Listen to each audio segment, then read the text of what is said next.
So this morning we're going to start a new mini series here at Mariah. We haven't done a little series for a little while. I'm not sure how far it will go, but you'll see that it's based on The Voice. How many of you like The Voice? Yes? It's much better than X Factor, I think. And the other week Rita Ora was heard to say, "Oh, I get it now. Everybody who comes here can sing." Because unlike the X Factor, of course, you get people turning up and auditioning, and they're rubbish. By the time we see people on The Voice, we know that they can sing. The issue is, do the judges like what they hear? And that's the twist, isn't it, in The Voice? They all sit, the judges sit with their backs to the singers. So they don't know how handsome or pretty or garish or outlandish the person is in front of them. All they have to go on is the voice. And amongst the judges is the voice himself. The boy from Wales. Tom Jones, that's his name, right? So it's brilliant, and I love it, and I love that whole thing. Yesterday we didn't get a chance to see it, but it's there recorded. And I can't wait, maybe after chapel tonight, I won't be reading my Bible, I'll be watching The Voice. It'll be great. So don't tell me what happened last night, but I understand there was a very good singer. Is that right? Are you awake this morning? Dear me. Steve, you watch it, I know you do. You write in. Take me out. That's another sermon series. That's coming later in the year.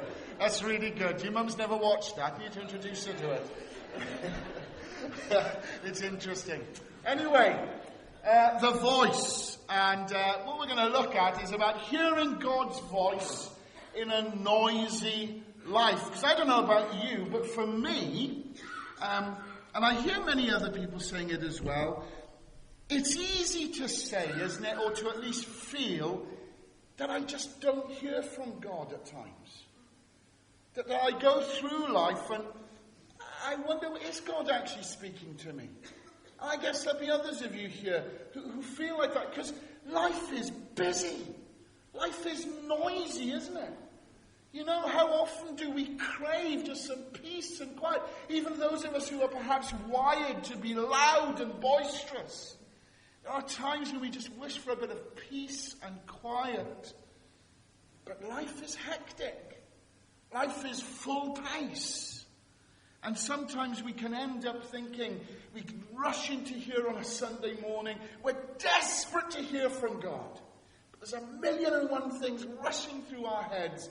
And you can leave chapel on a Sunday morning and think, did I hear God? Is God speaking to me? The truth is, I believe, that God is always speaking. And as I've grown in my Christian faith and understanding, I've come to understand that really that the problem when it comes to communication lies my end, not his. And there are many reasons why we sometimes end up feeling or thinking that we're not hearing God's voice or discerning his direction or whatever. Now, I want to illustrate this for you this morning. Every morning when I am in the bathroom brushing my teeth, I have in the background the radio on. And for many years, to educate myself, I had Radio 4. Oh yes, the Today program, John Humphreys. Very good. Yes, well, there's a certain female newscaster there that's voice I really like. But anyway, that's a different matter. But now I'm listening to Radio 5 Live. And Nicky Campbell, is that his name? He winds me up, he does. But you'll have your favourite radio program. So here's my radio. Sarah says, I'm embarrassed to bring this to chapel because it's covered in your talcum powder and stuff. Well, this is my radio, and I listen to this every morning. And it's brilliant. It's an old-fashioned radio, not one of these DAB digital things. This is good old-fashioned analog. It still has long waves on it, so I can listen to the cricket. Does anybody know how we did with the cricket, by the way? We lost, oh dear. So this is the cricket. Did anybody record it? Who's going to watch it at home? Sorry about that. So this is my radio, my radiophonic device. And I'm going to plug the power in now.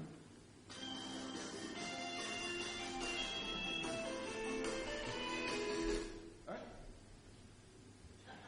Do it again.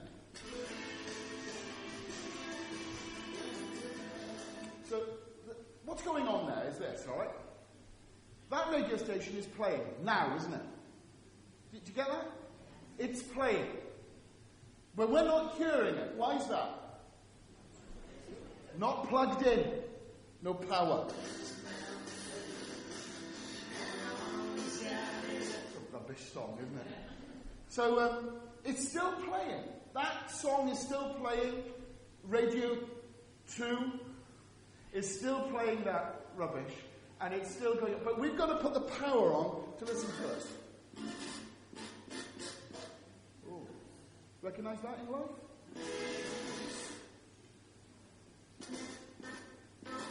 Sometimes the power's not flowing very well, is it? Get that in your life? I do. Sometimes I'm not plugged in. And I arrive in chapel with the wrong attitude. Or I get up in the morning and I've got the wrong mood on. I get out of the wrong side of the bed. I'm not plugged in. Oh, it's still playing. Plug in properly. Still there. Brilliant. Oh. What's that?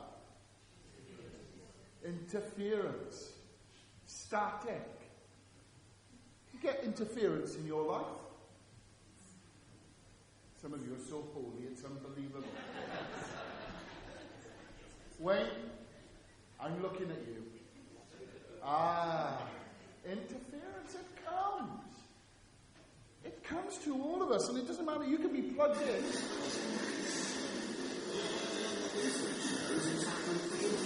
We'll be taking a look at the effect Van's songs have had on other artists, and how his songs... Now, we could stand here all morning and just illustrate this point, but I think you get what I'm saying. The radio station is still playing. The tune is still there. But you've got to plug in. You've got to get the power on, and you've got to tune in. And the truth is, all of us struggle in those areas of our lives. And I passionately believe God is speaking. He is speaking to us all of the time. But the truth is, I'm not always plugged in. And I get interference, and stuff distracts me and consumes my attention, and I'm not listening properly. Our passage today comes from 1 Samuel chapter 3. Before Harriet comes to read it for us, and get a Bible from the end of your pew, because it'd be good to open up the Bible. I love it when you do that, you know. Just let me put it into a bit of context for you. It's the period of the Judges.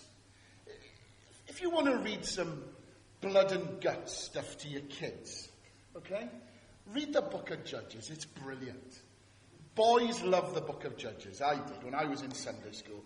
I loved it when the Sunday school teacher used to say, "Today, boys, we're going into the book of Judges." Yes, blood and guts, come on.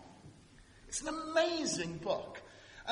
Judges is all about stuff you and I can relate to. Basically, the people of God enjoyed God, they worshipped God, they loved God, they followed God, they served God. But then they'd get comfortable and stuff would happen and life got busy and temptations and distractions came their way and they kind of slipped off the wagon. The tuning button kind of just got a little bit distorted and the static started to come and the station wasn't playing true. And as that went on, God would raise up a judge, a man or a woman of God who led the people back to God, helped them get straight with him again so that everything could start over. People enjoyed God, worshipped God, loved God, followed God, served God. But then they'd get comfortable, stuff would happen, life got busy, temptations and distractions came their way, and they'd slip.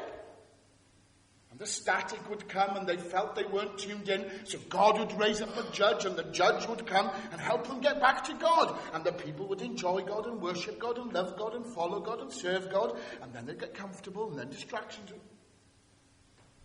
Does that sound familiar? Because I'm telling you now, that's my life. That's the reality of most of our lives. And so God wants to free the people and establish a covenant. He wants to break the cycle with them. And he wants an agreement to be put in place. And a covenant is established. And he says, look, I want to be your God and you can be my people. And all I'm asking of you is that you love me and you serve me. And to express that, they built altars and did sacrifices and they had sanctuaries and they lived as God's people. Years passed and they became comfortable and they lost interest. They didn't see any advantages anymore to serving God. They became preoccupied with their own interests. They didn't fully abandon him. They just added other things. They lost track of God's mission for them. And so a new generation grew up. Were really wondering, what on earth is the point of God? They abandoned worship. Much rather pursue their own interests, their own agendas, their own pleasure. What was the point? Sound familiar? It's exactly what we see in society today. There was a time, wasn't there? Maybe our parents' generation or our grandparents' generation where, I don't know, there seemed to be less distractions or whatever. I don't know what it was, but, you hear about these heydays of when chapels were full. Were they? Maybe. I don't know. People worshipped God and there was nothing to distract them and society was a better place. Well, I don't know. But what I do know, this cycle is so true in my own life. I sometimes feel incredibly close to God. And I'm tuned in and I'm plugged into the power and I'm hearing from him. But life gets busy. And distractions come. I mention all of this because it's really important. Because the book of Judges ends with these words. The Israelites left that place, went home to their tribes and clans, each to his own inheritance. In those days, Israel had no king.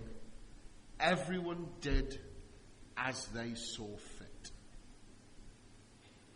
Now that's the background that the boy Samuel enters into Israel's history. And his entry onto the stage of human history is again about God breaking the cycle of sin. His birth is an absolute miracle. You may remember, if you know the story, he was born from a woman that was meant to be barren, that couldn't have children.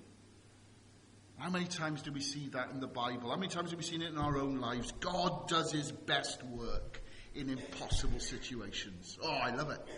I love it. So let's hear the voice of God speaking to Samuel. How it's going to come, and she's going to read to us from 1 Samuel chapter 3. Thanks, Harriet.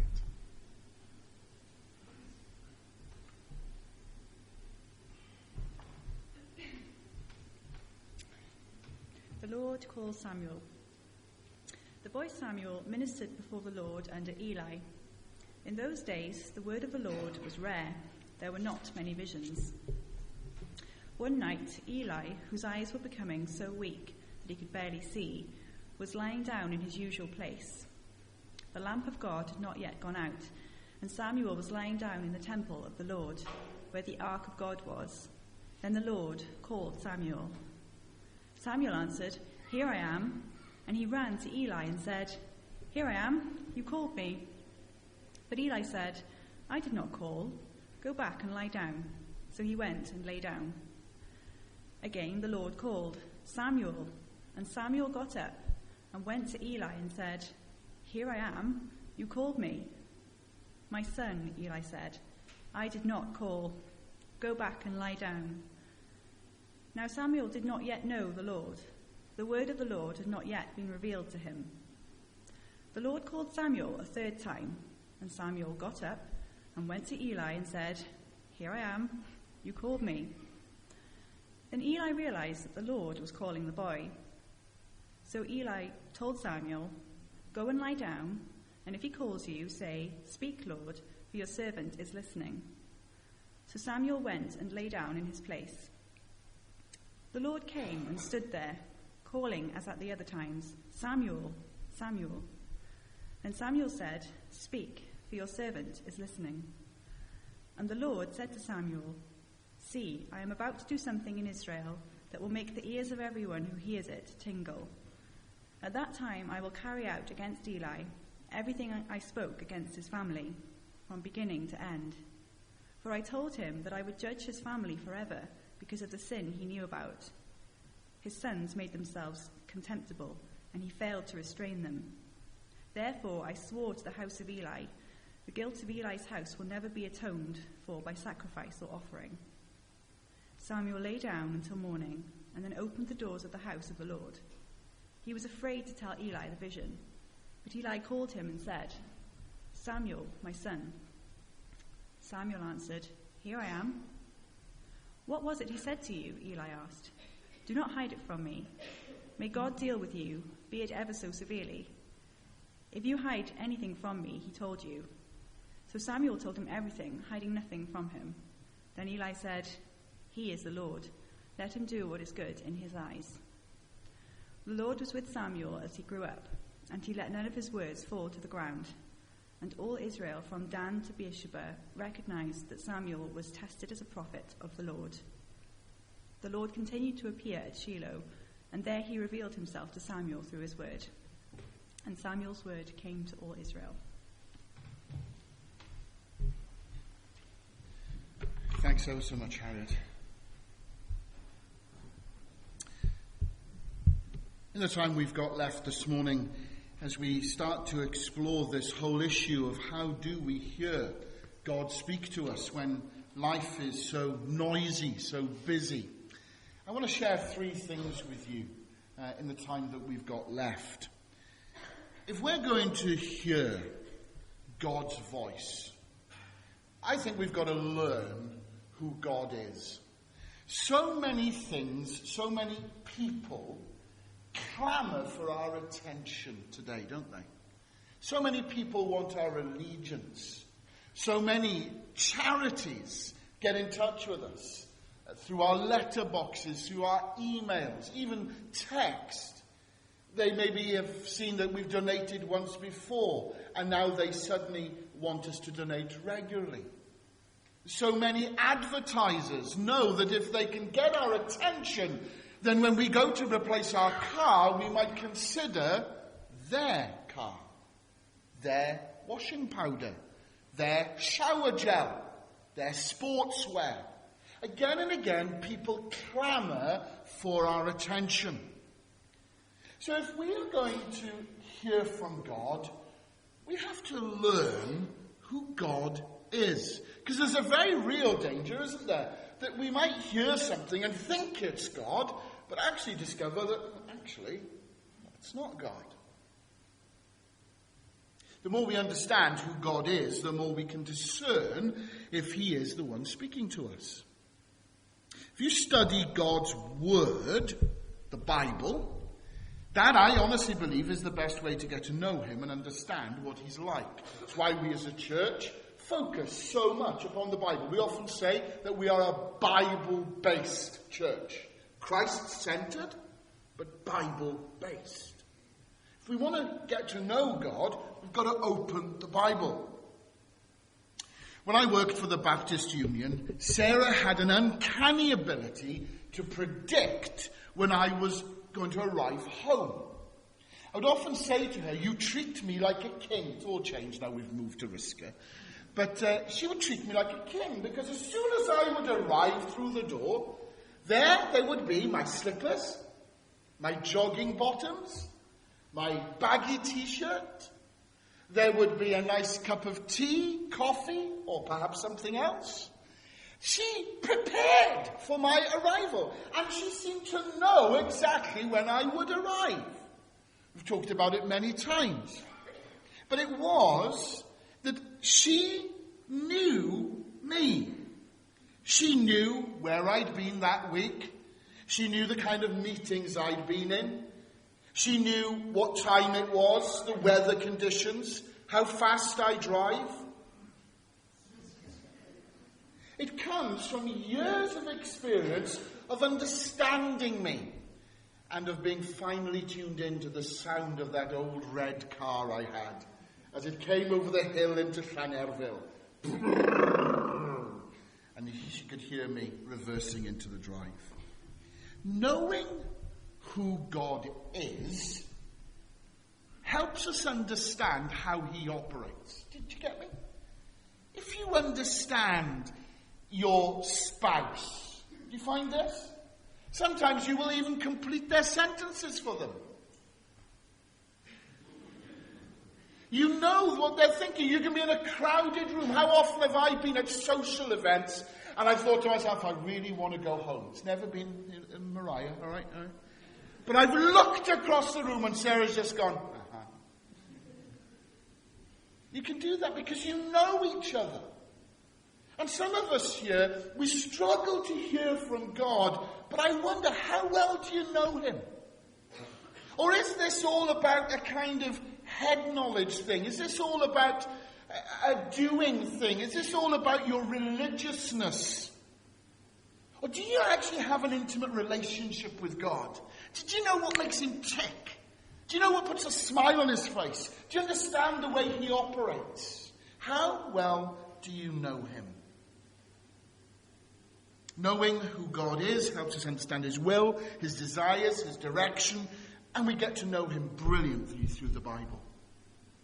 The more we know him and spend time with him, the more we know what he wants, what his will is, the ability to recognize when he is actually, yes, prompting us. Come on. Leading us, guiding us. It intrigues me, that kind of discernment doesn't happen overnight. Did you notice verse 7? It's an intriguing little verse. It says that Samuel wasn't able to recognize God's voice yet. Samuel did not yet know the Lord. The word of the Lord had not yet been revealed to him. He'd grown up in the temple. You know the story? If you don't, read it. It's an amazing story. Oh, he was familiar with religious things. He could go through the right motions. But he didn't know what God sounded like. Knowing who God is isn't about history or book knowledge. It's not about how long you've been a member at Mariah or how long your family has been connected with this chapel. I'm asking you personally this morning, how well do you know him? How well do you know him? Because it's about having a relationship, an intimate knowledge about him, the way he works, and knowing that even in the darkest of occasions, he is still with you. We need to learn who God is if we're going to hear his voice. The other thing is we've got to listen to his voice. How many times have you screamed at the kids? How many times have I got to tell you? Never happens in your house, the Wilsons, does it? No.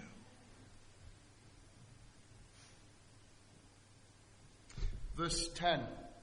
The Lord came and stood there, calling as at the other times, Samuel, Samuel. Samuel said, speak, for your servant is listening. Is listening. We need to be in a position to hear from God. Not just physically, but spiritually. But so often it's the physical things that we need to just deal with. Our lives are so noisy, aren't they? They're so busy. Blinking heck, there's 101 things to do. Be honest. You've already sat here in this service thinking, come on. Life is hectic. But sometimes it's good to turn the TV off. It's good to unplug the radio. It's good to sit quietly. Some of us, I think, don't listen and don't want to create space to listen because actually the truth is we're afraid of what we might hear. I wonder if that's true for somebody here this morning. You're afraid of what God might actually want to say to you. Because the truth is you're well aware what he wants to say to you. But you're afraid to hear it. Maybe he's saying to you this morning, seriously, it's time for you to follow me. Stop dithering. Maybe he's saying to you this morning, stop fooling around. Stop mucking about in this relationship that you have with your spouse. Stop looking at that stuff on the internet. Stop cheating. Stop lying. Or if we were to listen, we might not like what we hear. We might have to change something or do something uncomfortable. And we are so busy listening to other voices in this consumer age in which we live. Everybody's going for it. Everybody wants our attention. Or quite simply, we just don't believe he's speaking anyway. Whatever the excuse might be, it doesn't change who God is. He's always speaking. Just like Radio 2's always pumping out the station. God is ready to move us. God's ready to speak this morning to you. Ready to move you, guide you, to see you moving forward in your life. Oh, it requires obedience on our part, to not only be in a position to hear, but be willing to do what he tells us. Which brings us to my final point. Because if we're going to hear the voice of God, be warned. We've got to live it out. This is the most difficult one. It's the most difficult one in all of our lives, and many of you will attest to this. When you tune in and listen to his guidance, you've got a choice. You can act on it, or you can ignore it. And that's so true, isn't it? How many of us here this morning, if we were honest, know exactly what God is saying to us, but are choosing to ignore it? There's that lovely verse in Scripture that says, I will restore to you the years the locusts have eaten away. I wonder if there's somebody here this morning who is well aware they've been ignoring God. I just want to encourage you. God can meet you today, and he can make up for all the time that's been lost. He can still accomplish his will in you and through you. What are you sitting on? What are you ignoring? What are you choosing not to tune into?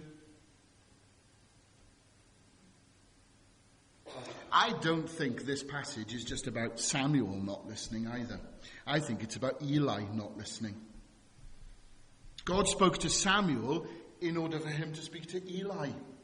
Because you remember what was going on there? Eli wasn't listening. Eli knew about the problems in his own family. His boys had behaved terribly. The version that was up on the screen talks about them being blasphemous. But Eli didn't say anything. And Samuel had the tough task of telling the priest Eli some tough things. Sometimes when you hear what God is saying, you have to speak up or act, not out of judgment, but in love. Sometimes you need to say to a wayward child, don't you? Enough's enough. It stops here. And sometimes we need to say to our friend, please, I can't let you carry on like this. I love you too much. You mean too much to me for me to let you just continue ruining your life. Eli's response is fascinating. Eli was told everything by Samuel, and Eli said, he's the Lord. Let him do what's good in his eyes. God is calling us to be a people who respond to his direction, who hear his voice. And to respond with Eli, okay, you're the Lord, do what's good. Does that just remind you a little bit of Mary? Do you remember Mary, the mother of Jesus, after the angel had come to her? And she just turned around and said, "Let it be to me, as you have said." If only everybody's response was like that. If only my response was only like that all of the time. Eli's response is a gracious one because he knows that God is speaking. And he knows that Samuel cares about him. How do you react when somebody that loves you tells you something out of love that you don't want to hear? It's tough sometimes, isn't it? We'll examine that a bit further next week, I hope, when we look at Balaam and his donkey. Did you know about speaking donkeys in the Bible? Oh, we'll meet Balaam next week, or Balaam. He's an interesting character. Little teaser there for you. Tune in. You don't have to hear God audibly to hear him speaking to you. Like we saw in Judges, people weren't denying God, they were adding other gods to their lives. And when other gods are added, static is created, just like the radio earlier. When we aren't fully tuned in, we get static, we get interference, and nobody likes it, especially God. God is speaking this morning, speaking to each one of us. Are you in a position to hear? What's he saying to you? Let's bow our heads.